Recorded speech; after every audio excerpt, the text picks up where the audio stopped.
So Reddit is older, more established than a lot of those companies, but it's one of those companies that has just not been profitable, like just basically period, ever.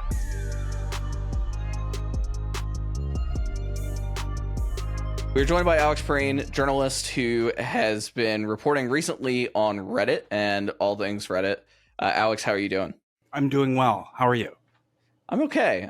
I'm as the listeners to the show know, I've been recovering from a broken arm, and so I've been getting better every single day. I was at PT yesterday and making good progress. So every day is better, which is good. I'm glad to hear it. Yeah. Yeah. It was Troy Baker was on the show when I right after I broke it, the Last of Us star, and it's just like he's just like saw me like this. He was so sad. But yeah, it's okay. It's better now.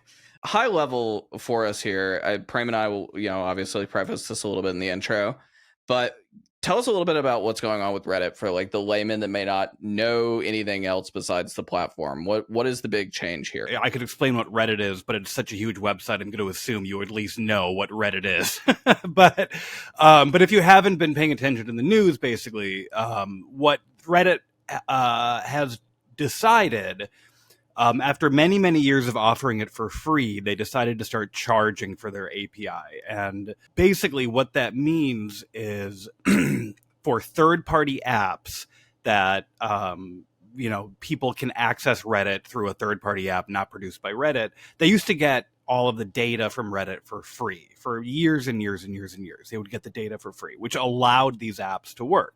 So a third-party app would let you post on Reddit or moderate a subreddit.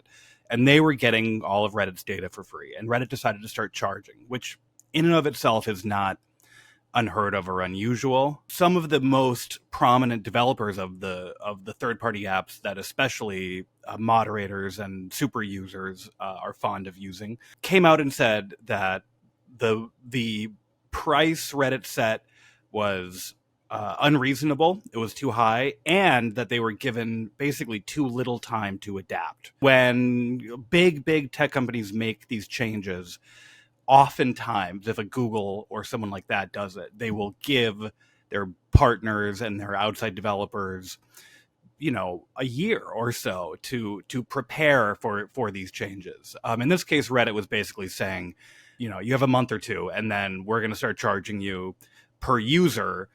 After we've never charged before, we're going to start charging you a lot more money, basically. This would have crippled, or severely curtailed a lot of these third-party apps. And when the developers spoke out, the Reddit users, a bunch of moderators and people who run subreddits, decided to go on a sort of strike.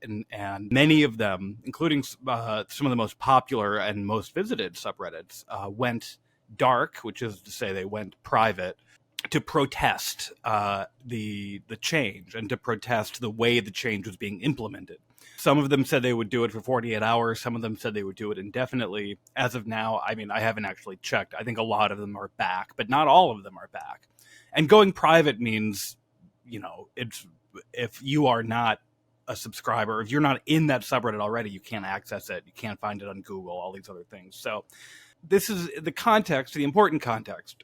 And you can interrupt me with a question if you like. But the important context here is that Reddit has been around for a lot of years and has never been that profitable considering its size. They would like to take it public. They've taken some venture capital money. They've had some investors. They're still partly owned by Condé Nast. They filed for an IPO a few years ago. The excitement around it and the value of it has gone down since they filed for it a few years ago, but they still seem determined to sort of do it this year. So in that context, the sudden decision to charge a lot for API access, they framed it as being about large language model AI programs that were trawling that were Reddit web for scraping. data. Correct, Yeah, web scraping, yeah. Which is a sort of reasonable thing to want to be remunerated for. As it has dragged on, it has seemed more about an actual attempt to kill these third-party apps, which the CEO, Steve Huffman, has sounded sort of increasingly combative about. and no longer sort of sounding like someone who wants to negotiate with them, but someone who has been calling them basically like freeloaders who have been like profiting off of Reddit's sort of data and IP, I think is sort of the way he's framed it. That's the way he's framed it at this point, yeah. And I think the little bit of context for the added listener, as someone who uses one of these apps, actually, I pay for Apollo, which is probably the biggest app of all of them that's being squashed. I think the creator of Apollo said that it was going to cost somewhere, I can't remember if it was $20 million a month or $20 million a year to basically run this app, which he does as now he does as a full-time gig, but he was at Apple at a period of time when he started developing this app as a side hustle. Yeah. And, I think the context that the listeners need to know is like, especially if you're not a Reddit user, which I would imagine a lot of our listeners are, but for those that aren't, the Reddit main app is not good. It is not a good experience at all. And for a long time too, it just didn't exist, right? Like you had to use Reddit in browser. Reddit, despite being around, as you mentioned, since 2005, and notably, actually, I think some more context I'd like to add is that Reddit was a part of the initial Y Combinator batch, one of the early Y Combinator batches in investment, which also included the likes of a calendar app that was founded by the same group that went on to found Justin TV, aka Twitch, which we've talked a lot about on this pod. Airbnb was in that early group also. And so there are many of these companies that have come on to like really impact the world as we know it, in live streaming and elsewhere. And Reddit was a part of that group. Steve Huffman was, as you said, one of the co-founders also, in addition to being their CEO. So he was a part of that early group. But yeah, they despite being such a predominant traffic driver and traffic intake on the internet for the past, 17 years, they have been really slow to move into the mobile app world. And in that void, I think, and in that lack of sort of good user experience, a lot of these like third-party devs have come in to sort of build things of their own. Right. And I'm by no means a Reddit super user, but from my understanding, these apps, because they have more features and are better than the official Reddit app, are especially popular with the actual moderators who essentially are volunteers who run these incredibly high trafficked subreddits. Well, I think that's the other context too we need to talk about just a little bit is how Reddit does find its content, right? So much of it is user generated, and it is these subreddits, individual forum boards, as I'm sure people know, with moderators who are generally pretty passionate about whatever the topic is, be it video games or sports or, go down the long list of things that people use the website for, but those two immediately come to mind. The biggest thing is that all the content from Reddit comes from users, be it it's linking out to news articles or anything else, which it used to have more of an impact on news websites. I remember when I worked at the Daily Dot the first time in 2015, Reddit was such a huge traffic driver for everything we did. Google is now outweighs it for everything else. But, also people just creating blog posts. I know you mentioned in your article that you had like a home improvement project you wanted to do, and like you can find everything. I had the same interaction with Reddit. It's very, very helpful for people giving sort of like peer generated advice. You're right. The moderators aren't paid. This is the problem too, is like, it's not like Facebook or not Twitter currently, but Facebook or Twitter in the past, et cetera, that have like trust and safety teams. Reddit does, but not to the same level of staffing that are like scrolling through and finding the worst parts of it. There is some of that, but mostly it's just moderators. It's these like optional or unpaid, passionate people who are doing this as part of their life who care a lot about the subject, basically. Yeah. And I think you sort of mentioned it, but I think that's been an interesting shift in Reddit's place in the internet, especially from my perspective here because, you said it was like a huge driver of traffic, and, it was, but it was like much more like, if anyone, is old enough to remember Fark and Dig, but it was like sort of much more like that, right? Where it was a link aggregator. The point of Reddit sort of originally was like many of these other sites, it was like how to discover new things on the web. But over 10 years plus, it became much, much more about these communities and about the user generated content, which has become so important, important to Reddit, but it's sort of important to the internet in general, that like a lot of people were, I mean, very seriously saying all of their Google searches were broken when the subreddits were down, because everything, if it was a particular tech support issue or all these other subjects that you wanted to Google these things, like the first page of links would have a bunch of Reddit links. And Yep.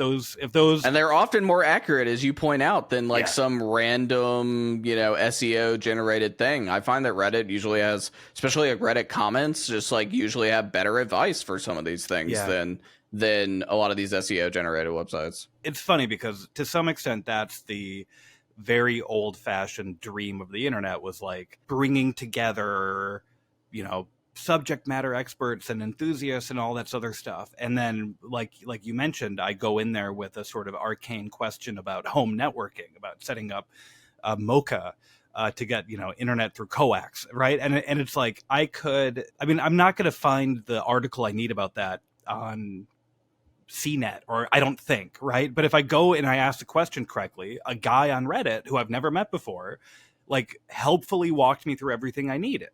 And that's hard to replace once you have built a place. Once you have built a place where that happens, it's hard to replace. But unfortunately, building a place where that happens is not like good for explosive profit growth. Yeah, I think it's the telltale issue, and I do want to circle back. I want to talk more about Reddit, but I do want to circle back a little bit on Twitter, because I do think it's an interesting comparison, and it's one that Steve Huffman, the CEO of Reddit, has made himself. He's inviting it now, yeah. Yeah.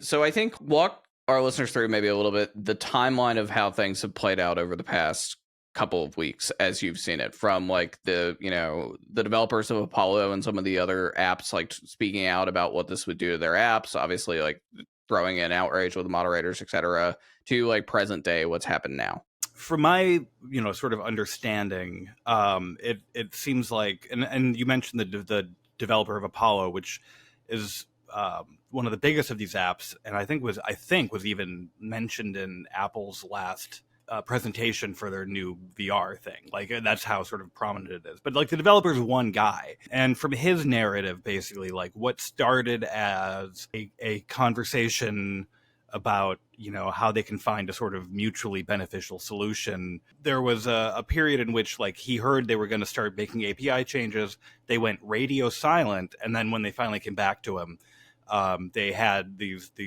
very, very pricey numbers that didn't make sense for him, and then they just haven't sort of wanted to budge on that. Or he says they haven't wanted to sort of negotiate in good faith.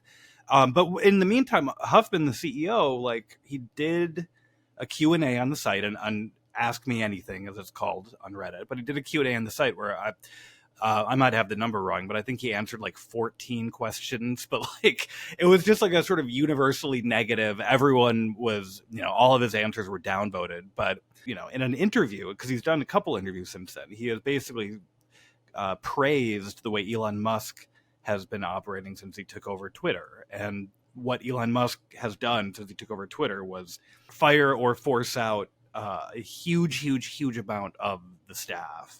Not necessarily mind that much if things that used to work like sort of slowly get broken, while like randomly introducing new features no one asked for. But I think the sort of and charge for the API, because that was the other thing, is Elon wanted to have Twitter Twitter API be another sort of absurdly large number that I can't remember off the top of my head. But it was like a sort of absurdly expensive to get access to the Twitter API, to the point where, like, I live in New York, and the subway system here has a Twitter account that like tells you if there's a disruption on the train. Like, the Twitter account will be like, the queue's not running. Incredibly convenient, right? Because it's like easier than checking a website. But the MTA, which runs the subway, was going to shut it down because they were like, this API access for us to keep doing this is completely insane, and we just can't do this anymore. So it's that kind of, charging ahead with changes that maybe sound good. You're like, oh, why don't we just, if we need to make money quickly, why don't we charge a lot of money for our API, without thinking about how do people currently use it? What are the ways in which currently the way we have been doing it has been helpful for our users and for people in general. So sort of charging ahead with that, I think the MTA eventually got some sort of like way to keep going on Twitter. But anyway, the thing about sort of the way Musk has been running Twitter is that, like, if you're a fan of his, you can like the changes he's made to the platform, but no one can say that he has done very much to make it worth what he paid for it. So I found it very odd. I found it very odd when Huffman all of a sudden was like, in an interview, was sort of praising what Elon Musk has done over at Twitter. And because it seems to me at that point that, because again, we can't say from a business perspective, Twitter is suddenly um, like about to become a hugely profitable company. So I mean, it seems very ideological to me, really, to sort of praise the way someone just came in and effectively said, "Screw all of you! I'm going to do what I want with my platform because it's mine." That's how I read it.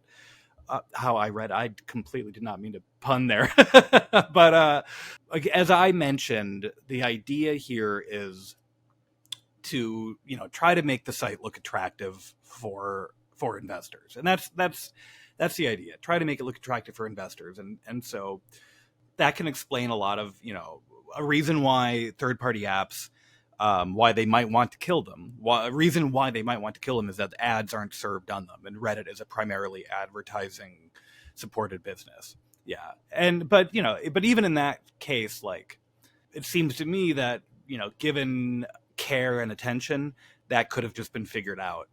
But I think there was a sort of decision was made that it's like not worth it to try to figure these things out. We're just gonna like charge ahead with what we want to do. In terms of why you think that squeeze is happening, I listen a lot to Scott Galloway, the NYU professor who does like a lot of business stuff, and it's come to fruition what he said, I think, when Elon bought Twitter and started gutting it, right? And I think like I don't know if the total reported numbers out there, but Elon, there was basically some of the leak projections for what he was going to do was cut around 75% of Twitter staff and thousands of employees out the door over X period of months. And, the business still functions a little bit, right? Like I've had a lot of Twitter issues. We've had a lot of Twitter issues. But I think why Twitter is a different comparison than Reddit is like, at least in my opinion, you stand to gain a lot from Twitter if you can use it effectively to move people to elsewhere, That's right. Patreon, Substack, etc. We obviously saw Elon blacklist Substack links off of Twitter for a period of time as well, and I still think, Substack, I was a partnered writer for a year, and Substack sent out like a whole thing to a lot of us that was like, here's how you should promote on Twitter now to like get around some of these loopholes. So they're like trying to coach us through it basically. And I have found that at least Twitter like has some benefit because you can build your profile and go off, right? Like and the API users, some of them help you do that actually. Whereas Reddit is much more mundane, right? Like again, it's mostly like third-party clients that are using the API more than anything. I think the Apollo creator said that he was doing about 7 billion API pulls a month or so. And it sounds like the pricing sounds affordable. I think Reddit's price was like 24 cents per 1,000 pulls. But then you start doing the math and it's like, wait a second, like per 1,000 pulls, what is 7 billion pulls divided by 1,000, right? And then you get to your number and it's like millions. It's a very expensive number. Right. And so I think that's the problem. But I want to ask you from like, and I have some broader macroeconomic context I'll add at the end of this, but like, why do you think the squeeze is happening right now? The squeeze to make this revenue? From a macroeconomic perspective, globally, tech has been hit really hard in the last year in a way that other industries really haven't.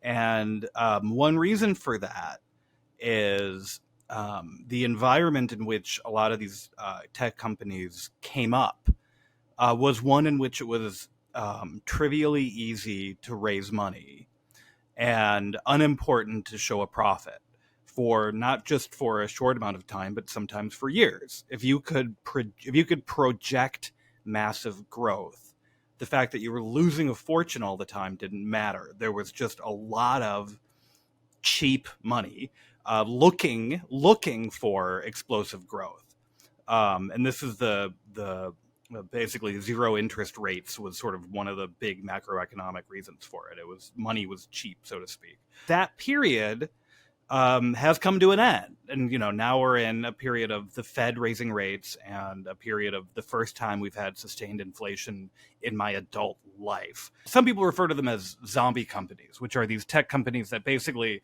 were not only never profitable, but never made sense as a business, as a thing that could become profitable. And they are the ones hit hardest in this environment because a lot of their business just relied on continual investment despite not showing returns.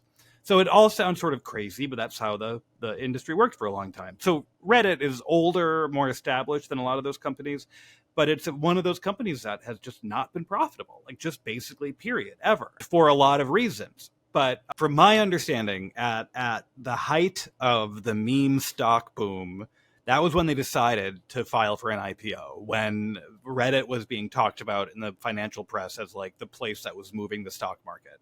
That is when they had attracted all this outside investment. That's when they decided to file for an IPO. What happens at an IPO is your founders and your funders, they cash out.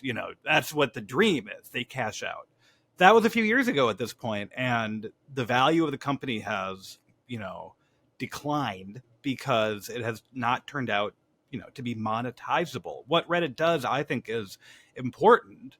I think what Reddit does is useful and important, but it's very, very difficult to monetize. And the ad, like we've seen it in media, we've seen it wherever your business depends on advertising. It's a really hard way to make a living right now, especially when advertising is sort of also effectively a duopoly. But yeah, so ad supported, not a great business model. Reddit's been unprofitable forever, but the people who invested a lot of money a few years ago want to see a return. I think you're totally right. I think you look at Reddit has just enough scale, I think, to be super relevant to the internet, but not enough scale to be Facebook. That's right. And that's the barometer, right? Like Facebook has made ignore all the money they're losing right now on virtual reality and like Mark Zuckerberg's quest. Well, the only reason they're losing money is because they spent it on absurd things. Because otherwise, they're a very, very, very rich company. Right. But Facebook is able to hit this like crazy advertising scale because of both Facebook and Instagram as well. And their acquisition of Instagram at a discount of a price when they bought it. Certainly it would be much more premium now. But they own a huge chunk of the internet. Same thing with Google, right? Google has a really successful advertising business because it's huge. Reddit is like in this weird, and Twitter is the same. Again, I know like the comparisons keep coming up. It's just big enough to be really, really relevant, but not big enough to make the numbers shake out perfectly. And I think that's the biggest problem with Reddit as a website, is it just like infinite scale did not exist for this website.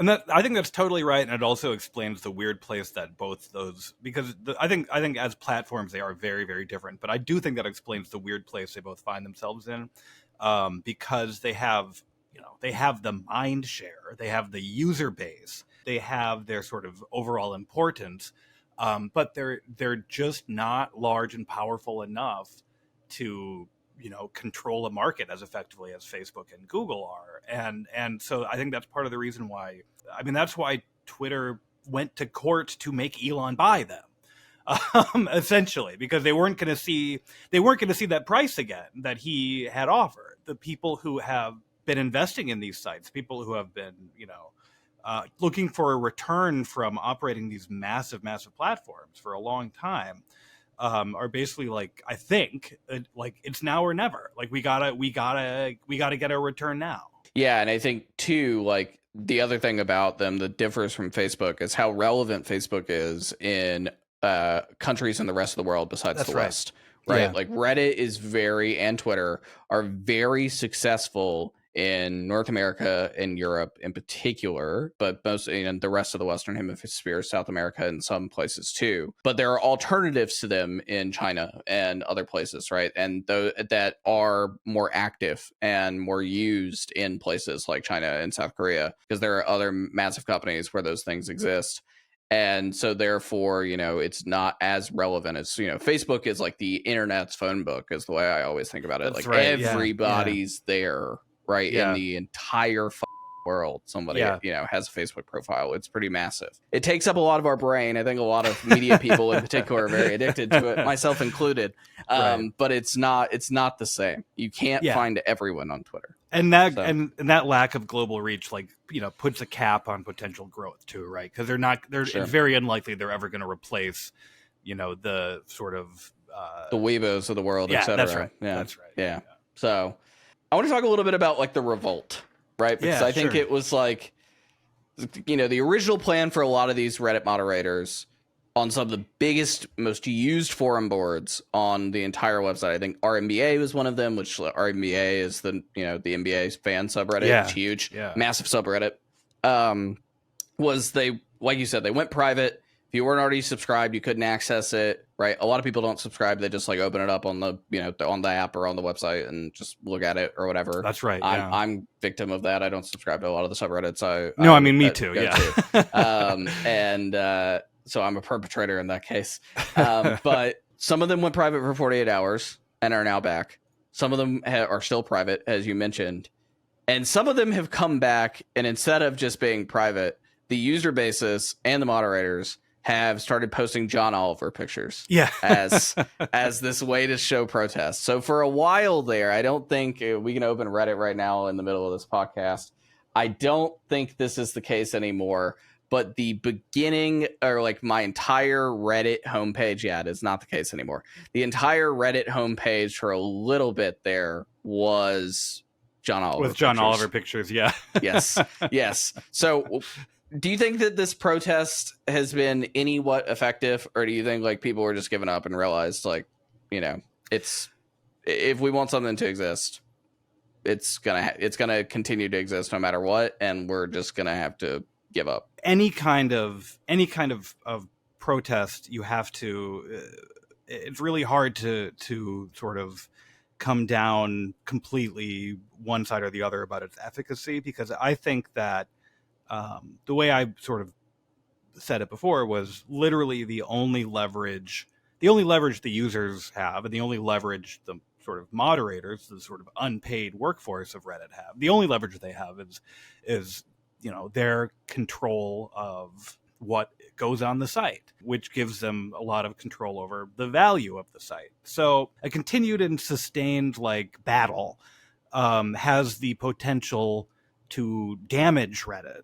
And the threat of damage to Reddit, sort of institutionally as and damage to its traffic, damage to its user base, like that threat is sort of the only thing that could potentially change the minds of the people running it. I also think it's a losing battle, and I think that because I was trying to just read up the latest before I came on, but the Reddit, the people in charge of Reddit have the ability to remove moderators. I mean, it's that simple. They can replace people who break the rules, or they can replace people who are, just inconveniencing them.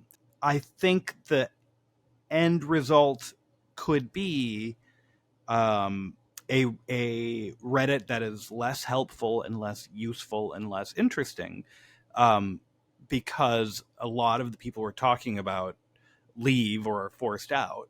But one that otherwise still exists essentially like it did before.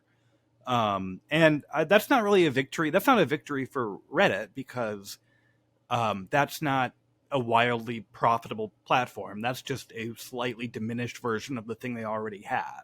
But at the same time, like, that seems like kind of the direction we're just heading in right now to me. Why do you think they've not tried to go the route? And obviously they have, like, you can guild people and give people Reddit gold, etc. So they have had this service, but it's really not super relevant anymore.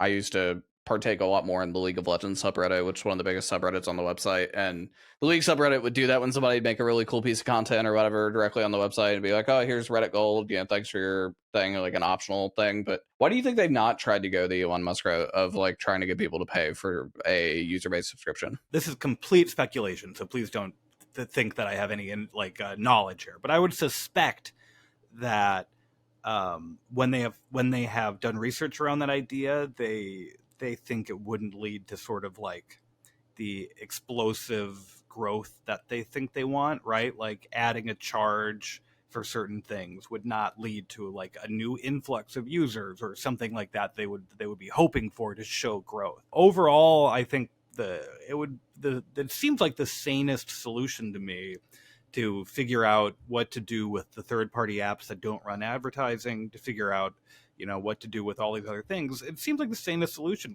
would be to establish that sort of subscription thing like you're talking about. Even if it didn't solve all of their problems, it does seem like it could be something that could be made to work for most people. But for whatever reason, I don't know, they don't seem interested in pursuing it that seriously. Yeah, I do wonder, and I'm sure they'd like lose a certain amount of users over this, but it's like, oh, you can access, similar to Defector, actually, the website that you just read this article for. You can access X number of articles, we'll give you a counter, and when you're done with the counter, you got to pay. Right? Like, and maybe that's like a daily. You can access 5 Reddit posts, 7 Reddit posts a day, and then like you have to pay. So for like the super user, right? The super user is incentivized to, hey, I want to, pay for this. I am very curious why that was not. I'm sure it was discussed. I'm curious why it was not instituted. Yeah, why they wouldn't pick. Yeah, I mean, yeah, and like I said, I don't know, but I can only speculate. Yeah. What do you think the internet looks like? Because this is the end of your piece. What do you think the internet looks like after this? How do you think things are moving?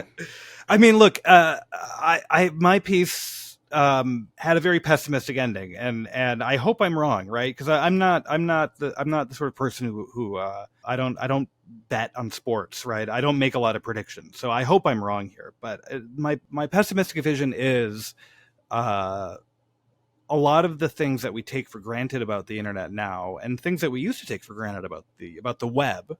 I'm speaking mainly about the web, I guess, right now. But a lot of the sort of good things about it are endangered. And some of those good things are, like I was describing earlier, your sort of ability to find useful information quickly, your ability to know where to go to find that useful information. The way that, again, if you can't figure out why your plant is dying and you Google it and you end up in a subreddit for plants and someone in that subreddit for plants can help you. That's a really mundane thing that happens probably 100 times a day, and that's exactly the kind of thing that is potentially threatened right now, because I think the future certain people want to build is one where, you ask an AI-enabled search engine like Bing or Google's moving in this way too, and it sort of uses its corpus of knowledge of things that it's read to give you an answer that reads coherently, is not necessarily going to be correct, right? And especially like large language models, I have always found it very odd that people are insisting on using them as search engines, because they're indifferent to truth. They're very remarkable programs. Like, they're really cool and they do a lot of really cool things. But I just find them to be a very strange thing to want to make into a search engine, considering that they are essentially programmed to just write things that sound plausible without knowing whether they're true or not. But anyway, so this is kind of like what I fear here, is that, like, all right, so all of these wonderful communities of helpful, intelligent people are going to go behind not just paywalls. And I wrote this for a site that has a paywall, which is a bummer, because as much as I think you should give Defector your money, I love writing for the internet, like for everyone to read, right? I love writing for a mass audience, but so a lot of important information will be behind paywalls. A lot of important communities will be in private forums. I think the rise of Discord has been a really interesting move in that direction, because it's not indexable and searchable the way Reddit was, or the way message boards were, or the way Usenet was originally. The public-facing internet, the internet that you find without having to know which group to join. The internet you find without having to pay money gets less useful. It gets less helpful. And it's not just because of a few villains who want this to happen, but because of a lot of other forces. But a big one is that a lot of these things we liked about the internet just weren't making enough money because, they just it turned out as useful as they were never actually a good business model. Well, and I think we've gotten to a point on the internet where we've started to realize that, right? Like there was a little bit of this like honeymoon period, call it 20 some years, right? From the early 2000s to present, when people started actually like, actively using the internet in mass scale, right? And it became more accessible to have access to the internet in the turn of the century. And I think that, or the turn of the millennium, I think that a lot of people didn't think these things through till now, right? Yeah. They just didn't think about innovation moved faster than like business development, right? That's like, right. and it's Yeah. and now business development's catching up, and business development has bills to pay, That's and right. no infinite amount of money from venture capitalists or billionaires, or from granted just like loans and everything else you mentioned earlier too, about how lending is in a really bad spot. There's not just like free money and free cash for internet innovators anymore, and I think like that's the problem. That is the problem we are facing, is that all these things are turning over. Yeah, and you could, you could just sort of build something because it was cool before, right? Or you could build something because you thought it would be useful before.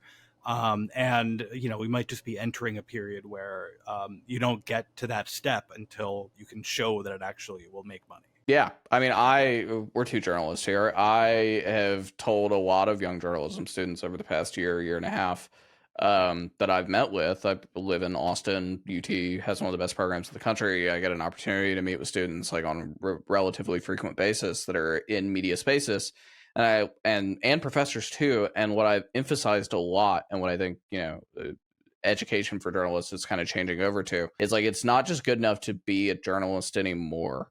You also have to be a content marketer. That is like such an important part of what you do, because like the Substack models, the Patreon models, everything else, like the way that you make consistent income, subscribers, the subscription is coming back is a valuable use of stuff, but the only way you get that is learning how to market your content, right? And converting like the freemium or the free user into the paid user, and like proposition values, pricing structures, like all these things they're not teaching you when you're sitting in a class learning how to like access public records, basically, right? Like those are two very different skill sets. Yeah. And and I think like, well, it's so different too that the people who would be teaching you journalism don't know it themselves, right? So that's why, like, it's a lot of this stuff. They lived in a different world. They didn't need to. They worked at newspapers or like the early online digital media publications that like all of those places like did all those things for you. I said on the show week before last that like now as an independent, as someone who's been independent for a little bit more than a year now, but a year and a half now, like fully, and not having not ESPN or another like part-time job. Now I have to worry about my distribution. I never had to worry about my distribution. There was some like BD dude that knew how to do all that shit. Knew how to do that, like, exactly. Yeah, we're going to put you on this thing and this thing and this thing, and this is how we're going to go get audience. And and I mean, that's exactly right. And when I grew up wanting to be a writer, my dream was to like, just have a magazine job or something. And I've had a magazine job. It was really fun, but like to actually have a career, I need to learn all these things you're talking about. Like I'd like all these things that I, were not even on my radar, obviously at the time, but it is sort of it's interesting to be in a time where we are inventing it as we go along. But with any other sort of change on this scale, sometimes I mourn what we're losing on the way. Yeah, and I don't think large language models fix that either. Like I don't think ChatGPT fixes this, because like what, you're gonna start charging per pull on ChatGPT? Well, that's actually a great question too, because that's another example of something where right now they're giving away so much of it for free, and like, I mean that I feel like we're gonna, I don't know, like that could be changing eventually too. Like I don't know, that's gonna be really interesting. I pay for a few different AI programs, but they're all B2B use case, right? So like actually, I was just talking to the CEO of this other one. We used to edit this podcast program called Resound, and great AI program, not an LLM. But it knows filler words in podcasts, and it goes Cool. through and it scans the so entire cool. thing and goes like, here's an here's an and it gives you a rough cut, and they're not perfect. But if you know audio waveforms, which I do, and some of the people on our team do, you can go like, okay, well, you need to like cut this little waveform, and you need to extend out to the next part of the sentence. So this is a very smooth listening experience for the audience. I'm sure the audience listening to this did not know this because they don't hear it. All those have always been pulled. I used to do this manually though, and it would take me hours in Adobe Audition sitting there being a pain in the ass trying to like ripple delete. And so I've used that. We use some in like our marketing copy, et cetera, too. Like there's some, again, another B2B use case, and it's not like creating content for us as much as editing content for us to like be more quippy or whatever else, right? Like granted, that used to be not in our org, but that used to be somebody's actual job to like copyright and copy edit for marketing. And it makes it a little bit easier, but it is easier on startups.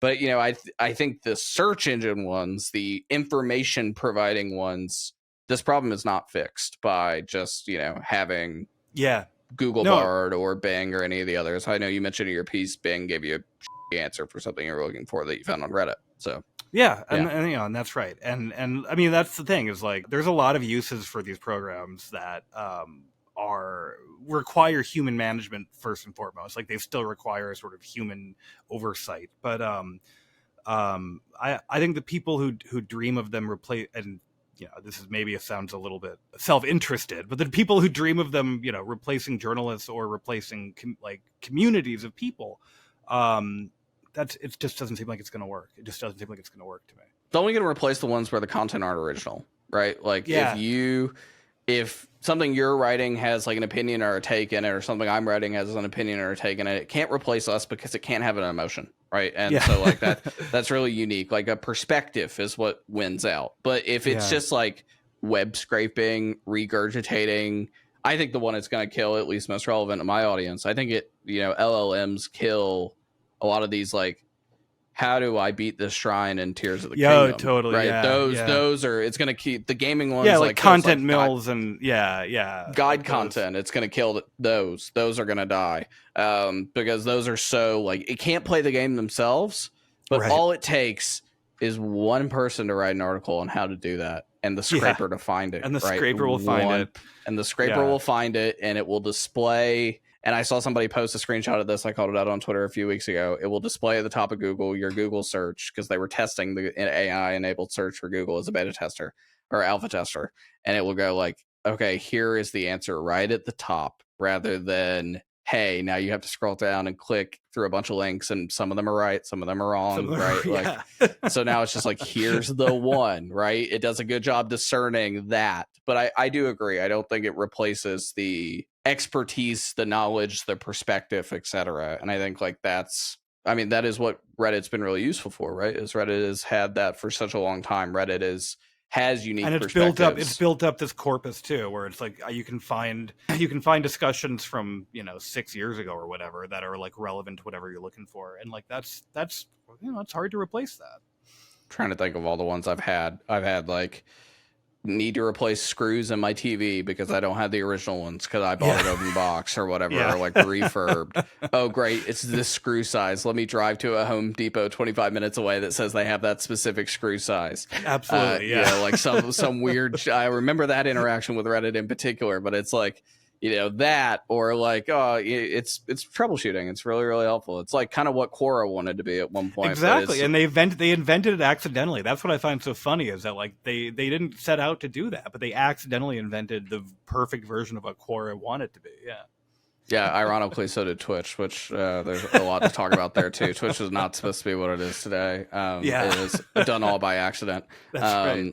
And it's patchwork a little bit too. Yeah, do you think Discord is the ultimate replacement here? Do you think that that's where people go? And I think, Discord does have a home directory that people can search through and find communities, but only if the community themselves publicly lists them. It is moderator operated basically to do that. But it's bad. That's not how people find Discords. People find Discords from third-party websites where they're being linked, Reddit, Twitter, etc., like Patreons. They're not finding them in the directory. The Discord directory is not heavily used. So I'm curious how you think people will replace Reddit in their digest. This is I mean, I have I guess a relevant story here, because I think Discord is already in the process of replacing a lot of these communities, so to speak. It's not like it could replace everything that the other platforms do, but it's already sort of taking these groups of like-minded enthusiasts and putting them in one place.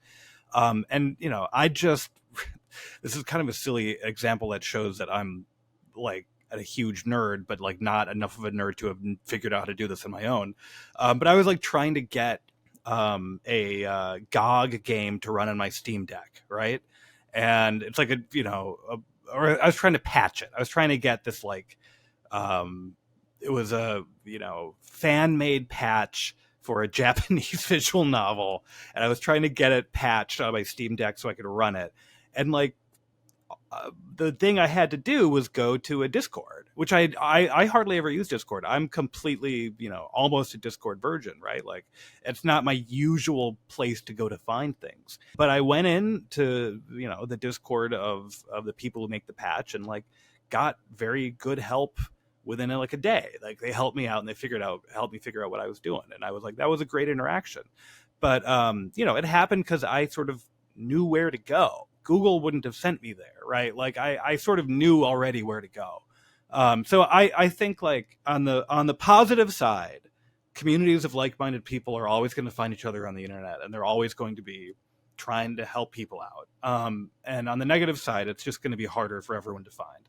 Right, and it's going to come with paywalls. That's right. The biggest thing I would say to the listeners of this pod is that get ready to pay a lot of subscription dollars to a lot of different places. Yeah, God, like so much of what you've taken for granted, and I'm not insulting the people that listen to the pod, so much of everybody that uses the internet is taken for granted is about to go behind a paywall for everything, because it's the amount of freemium type stuff that has existed out there, people using their skills and knowledge and expertise and everything else you'd have to pay a consultant for, or anything else like in any sort of method. You'd have to pay somebody to learn how to do something in your house, to do home improvement or whatever. All of that you would have to pay for it until the internet that gave you free advice, YouTube, Reddit, etc. And you're gonna have to pay for it again if you want to do it yourself, even to learn, to better educate yourself. So I think that's the way we're headed. It's